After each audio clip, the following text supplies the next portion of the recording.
అండి. One more design in Maheshwari silk. ఇది వచ్చి క్రాస్ లైన్స్ డిజైన్ అనమాట. మీకు కనిపిస్తుంది కదా క్లియర్గా. బార్డర్ వచ్చేసి కాంట్రాస్ట్ వస్తుంది. బార్డర్ అండ్ బ్లౌజ్ కాంట్రాస్ట్ వస్తాయి. ఒక్కసారి శారీ ఓపెన్ చేస్తాను. ఇది పళ్ళు. నెక్స్ట్ బ్లౌజ్ వచ్చేసి కాంట్రాస్ట్ బ్లౌజ్ అండ్ పళ్ళు అనమాట. చాలా సాఫ్ట్గా ఉంటుంది శారీ. బడ్జెట్ రేంజ్లో ఉంటుంది. ఇక ఇందులో కలర్ ఆప్షన్స్లోకి వెళ్దాము.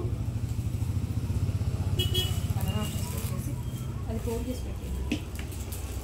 బ్లూ విత్ పింక్, రామా green with maroon, red and black, green and red, ఇందాక మీకు చూపించినట్టు ఎల్లో విత్ రెడ్ అన్నమాట. ఒకసారి శారీ కలర్స్ క్లియర్గా చూసుకోండి. నచ్చిన శారీ స్క్రీన్ షాట్ తీసి సెండ్ చేయండి. ఓకేనా?